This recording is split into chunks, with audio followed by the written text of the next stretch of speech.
with the tournament nearly here, we got to start talking about the matchup. So I'm bringing in Corey Burton from Locked On Vandy to talk the matchup between Vanderbilt and St. Mary's, which will be on Friday at 12:15 local time here on the West Coast.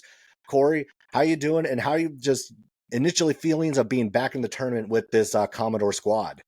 Well, I'm doing great, and being back in the tournament is amazing. I feel like it's where Vandy should be with their basketball program, and I can probably speak on behalf of the entire fan base here and say that we're all stoked that the tournament is back in Vandy's hands. Yeah, and there obviously a lot of changes from a year ago to this year. First year with head coach Mark Byington, and coming off the Jerry Stackhouse era, which wasn't obviously and did not end well, going from 9 wins to 20. Just kind of talk about just this first year experience with new head coach, new system, and then maybe a little bit of the expectations versus what we have been able to see so far this year. Yeah, I mean, it started off with Mark Byington having to construct a brand new roster. I mean, the entire roster hit the transfer portal as soon as Stackhouse was fired and Byington was brought in, and so he had to build a roster totally from scratch. They had just met each other in I think it was June 1st was the first day they were able to get together officially and practice and work out, and that was the first time they had ever really met each other as a unit. So just that challenge alone of everybody getting to know each other, them evaluating. They didn't have a core of guys that they were like, okay, we can build the team around this or that. It was all brand new. I think the only piece they were familiar with was Jalen Carey, because he came over from James Madison. But this was a monumental task for Mark Byington. So I think the expectation was, given that scenario alone, was, hey, let's get to double-digit wins. Let's be competitive in conference. Let's give ourselves a chance at postseason play, and then we'll see kind of where the chips fall. But I think coming out of non-conference play, I think you were starting to see they were going to exceed those expectations. They went 13-1 through non-conference play, and their only loss was in a tournament championship. I think it was to Drake, if I remember correctly. And this team was playing really well together. They still haven't learned each other all the way at that point. And so when they got to conference play, they got into some size disadvantages because their tallest guy is 6'9", Devin McLaughlin. But when they got into conference play, it got a little bit tougher because the SEC, with them having 14 teams is proof enough that this league is tough. And so when they ran into some roadblocks there, and so that was some challenges they had to figure out how to win in a size disadvantage, and they did. They got 5 quad 1 wins when it was all said and done, and then here we are sitting at 20 wins, which I don't think anybody would have predicted 20 wins. I think everyone's excited about it, but I don't think anybody expected to get to 20 wins and a berth into the NCAA tournament. Right, and it is an amazing turnaround, and also when you consider just how tough the SEC has been this year. You mentioned the 14 teams coming out of this league, and obviously, like, there's a lot of the hype has been coming out about obviously a record-setting number of teams being in, and I mean we see like just the strength of teams, what they did in the non-conference, just how competitive the entire league was. Obviously Auburn kind of like separating themselves a bit there at the top, but really it just seemed like night in, night out that these were clearly almost the entire league was a tournament quality game. Oh yeah, absolutely. And winning on the road almost seemed impossible at a certain point, because Vandy at one point had a stretch of Florida, Alabama, Tennessee, Kentucky, Texas A&M, and Missouri, all in a row in conference play, and half of those games were on the road. And they would, and a team that's still trying ultimately to get to know each other, it becomes challenging, like in a hostile environment on the road at Florida, or they had Auburn at home, but on the road at Tennessee, on the road at Kentucky, like those games with a hostile crowd, and you're still not quite all the way there where you know your teammates and know everything about them.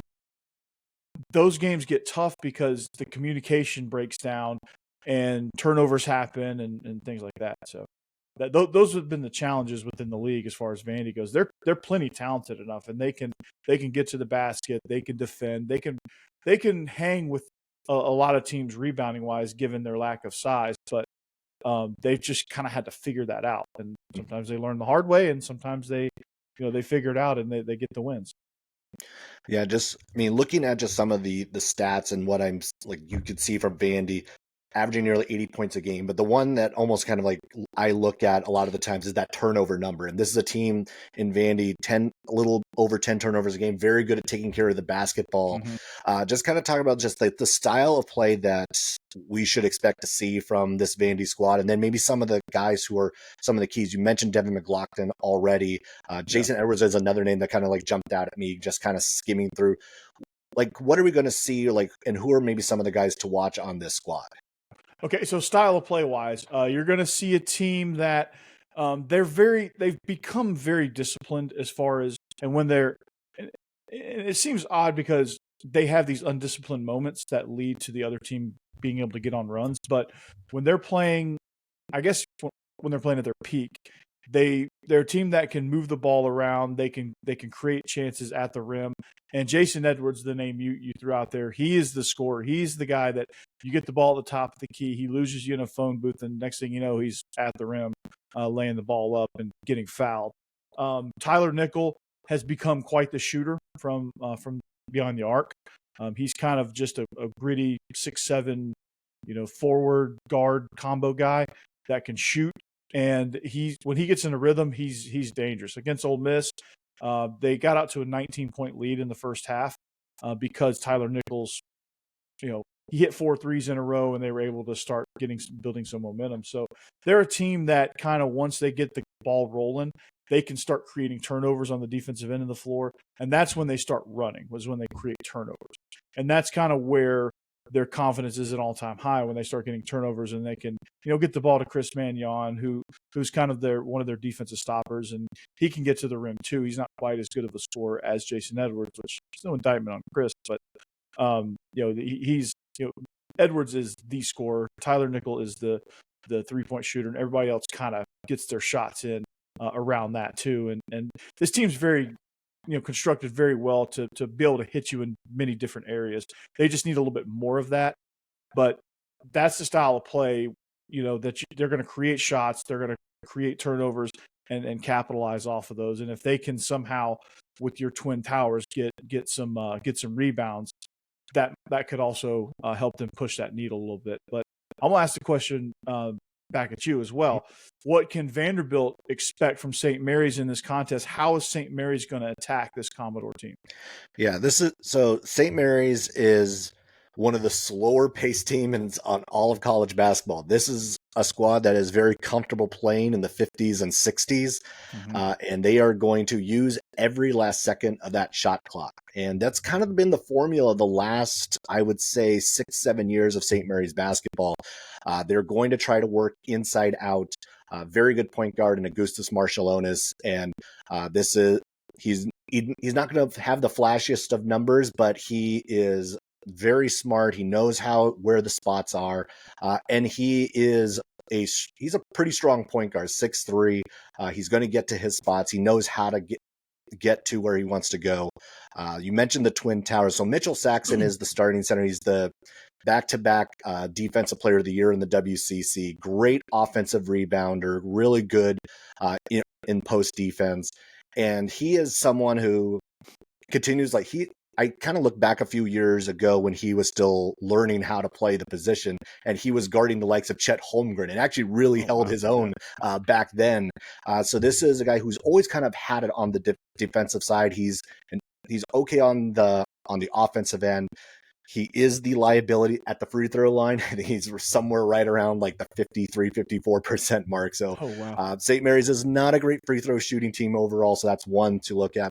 Now, the other side of that Twin Tower you mentioned is Harry Wessels, who comes off the bench. 7'1", 270. He is just a monster of a man, and has really come into his own the latter half of conference play. He really did well against Gonzaga in the two matchups during the regular season, not as much during the conference tournament. But this is someone who he's really been able to figure out how to play that 5 position well alongside of Saxon. And Saxon's done well actually sliding up to the 4 and still being able to play inside out. Now, I will say, some of the others pieces, one of the storylines around St. Mary's going into the offseason was that they lost 3 starters. They lost Aiden Mahaney to UConn. They lost Joshua Jefferson to Iowa State. They lost Alex Dukas to the NBA. And that a lot of people thought that, was this going to be a season where it was going to be a rebuild or whatever else? And turns out St. Mary's is right back where they were a year ago. And maybe, honestly, I feel that the floor is higher for this team than it was a year ago, where sometimes the ceiling might have been higher a year ago, but they are going to be more solid this year. And then the likes of, say, a Mikey Lewis, freshman who comes off the bench, is a great 3-point shooter. You have the higher highs that could be done from this higher floor that the St. Mary's squad now has. So one of the things I saw, it was kind of, usually when you out rebound a team, you can typically win. What happened in the WCC final against Gonzaga? How were they able to overcome that? Because I didn't see that game. So that one, yeah. I mean, they were I think it was plus 15 in that game on the rebounding side, and it was turnovers. St. Mary's had an uncharacteristic 18 turnovers in that game, and that is a team who averages about 9.5. So I think that was just, you want to talk about an outlier of outliers. That was one of those moments where Gonzaga did a very good job defending this team. And I mean, those two teams are so familiar with each other that sometimes it's one matchup to the next they will figure out a way to kind of add a wrinkle to figure that matchup out. And despite 18 turnovers, they lost by only 7. And I think that's impressive. To stay in it and to hold a Gonzaga team to still 58 points, a team that averages 80 plus per game, nearly 90 a game. That still says something about at least the St. Mary's defense and how they can stay in games, even though they may not have it all on the offensive end.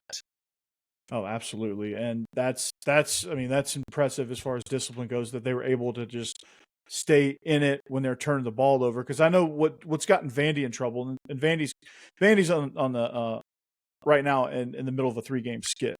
They got blown out against Arkansas. They lost at Georgia, where I think they were just kind of surprised with a hungry Georgia team that was looking to get in the tournament, who's actually matched up with Gonzaga. Yeah. And then in the SEC tournament, they were ice cold to start the game against Texas, and Texas never looked back. But one of the things that gives Vanderbilt fits is that when they do go cold, I think they try to force shots. I think when they get in a situation to where somebody is playing really tight defense and they get impatient a little bit because they can't quite create opportunities at the rim like they're used to, I think sometimes they get a little bit uncharacteristic and they get a little bit panicky, because I think that's part of the newness of them being together, is they haven't quite figured out the composure aspect of it when things like that are going awry. So what are the things like that give St. Mary's fits? So I think the one thing that always tends to give St. Mary's trouble is athleticism. I mean, go back even a year ago, looking at the game against Grand Canyon in the tournament, that was something that the St. Mary's guards were overwhelmed by the athleticism of their guards. And that was a challenge that they really weren't able to overcome as quickly as obviously they wanted to. They were able to slow them down by halftime, but at that point it was kind of already written off that game was going to be done. That continues to be a little bit of a challenge. We saw that be a little bit of a challenge against Arizona State earlier this year. We saw that be a little bit of a challenge against I'm trying to think who the other loss were. Even Gonzaga at times can give them a little bit of a challenge. A familiar SEC name, Caleb Battle, had given them problems in that championship game. He was very good in the title game. So there's every so often the athleticism is something that gives them problems, gives them fits, and they're not exactly the best equipped to make a huge run. Now, if they make a run, it's predicated off that they can slow you down. that they're going to stop your offense and be able to slowly climb back into it. The Gonzaga championship game is actually a good example of that, where they were down, I think it was 20-7 at one point in that game, and it was a one possession game at halftime. So they know how to climb back into games, but it is so predicated on them being able to slow teams down, make them play their pace. And that's, I think, what is another key for St. Mary's. And a lot of the times it's pace. If they can slow you down, and they're very good at making teams play their pace, they will have a very good chance of coming out on top. But if they allow teams to really get out and run, that is where they can get themselves into trouble. Yeah, and I think Vandy, if Vandy can come out of the gates like that, because they, against Tennessee, at Tennessee, where they had, I think they were up as much as 12. They ended up losing the game because, again, they started turning the ball over right after halftime, and Tennessee got hot. But to start that game, to start the game against Ole Miss, to start the game against Oklahoma, where, I mean, they ended up getting blown out against Oklahoma for a similar reason on the road. They turned the ball over, lost momentum, and Oklahoma capitalized. But they started out hot. They started out running. They started out, and Jason Edwards was a big key to that because he was able to get to the rim, and he was able to score, and he was able to finish. And rebounding, they were good enough rebounding to where they were able to get enough second chance points, but they were also able to hit on their first chance points where either Nickel was shooting, Edwards was driving, or occasionally they could get, Jalen Carey or Devin McLaughlin on a cut off of a screen or off of some sort of set piece, and they were able to get them down by the rim. But when they can get in a rhythm like that at the start, that's usually when they can get out and start running. But I think sometimes you'll see them, and this will be actually, given the way St. Mary's plays, kind of a disadvantage to where when they start kind of getting clunky, they pull back and they slow down. And I feel like they're going to play right into St. Mary's hands if they do that. And even just looking at the sort of thing, because St. Mary's are very good at slowing teams down and making sure at least you're not out on the run nearly as much as a lot of teams would like, forcing you into a lot of half-court offense. Looking at that 32.5% three-point percentage is one definitely of like, well, St. Mary's also does a very good job of limiting three-point opportunities. I mean, look at the likes of, say, Santa Clara is one example I kind of look at. Is like Santa Clara had as many as 23 threes in a single game this year. And St. Mary's has held them to, I think, like 4, 5 in a game. So they're very good at making sure that teams are taking tough three-pointers if they're taking them at all. Not to say that St. Mary's is the greatest three-point shooting team either, because they are not. They are definitely inside out. They'll work inside the paint a lot in that matchup, and the three-point line might be one where if we get 10 total threes in this game, I might be a little surprised. Yeah, I think as far as three-point shooting, I think you're going to see the winner at like 35% max, because Vandy's not a consistently high percentage shooting team from three-point land, but they've had games in the 40s and they've had games in the teens as far as percentage goes. Like they're just kind of like this from beyond the arc. So it's going to be interesting to see. I see this game as kind of like a paint game, right? Can Vanderbilt survive a really good rebounding team? Can they overcome that? And they're going to have to really be good at hitting their first chance buckets and not allowing this to turn into a rebound fest, because they're highly disadvantaged at that. St. Mary's is so good at rebounding, and if they can't hit shots, St. Mary's is going to hold the ball on them. That's how I see that game. If they can get to the rim, if they can create open looks and hit those open looks, if they can go on a run themselves, I think that's going to put, for me, I think that's going to put St. Mary's at a high disadvantage, because y'all aren't great at making those runs to come back, but you are good. And this is kind of a little bit of an Achilles heel for Vandy. You guys are good at chipping away at that. And that frustrates a lot of teams, because, especially young teams, because they get frustrated and they get impatient and they start trying to pour the points in, and they start taking bad shots, and they're not moving the ball as much and creating opportunities, and they're definitely not running. So that's something I look at as far as that goes. who can win around the rim, either finishing or rebounding. All right, before we get going, because Gonzaga, our conference mate, is playing one of your conference mates, who do you have Gonzaga and Georgia in that first rounder? I think Georgia's just so inconsistent, and Gonzaga's such a tournament veteran team that I like Gonzaga in that game. Yeah, that's kind of my read on it as well. The Zags are at least good for one. Now running into Houston, yeah, that's a completely different animal. That's not an easy one, but like I think if Georgia does win, it'll be because Silas DeMary will just out athlete Gonzaga, which they have the potential. Georgia has the potential to do that. It's just they're such a young team as well. They don't always do that. They don't always play together, and they don't always, they're not always in that position. They were a bubble team that had to fight their way in. Now that they're in, you're going to see kind of what they can do against a very, very experienced group. All right. Well, thanks a lot, Corey, for hopping on.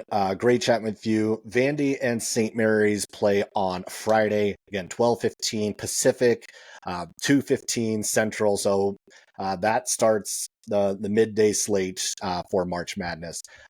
One more time, thanks, Corey, for hopping on. And appreciate you, Zach. I'm going to have to say it as we go on. Go Gaels. Yeah, anchor down.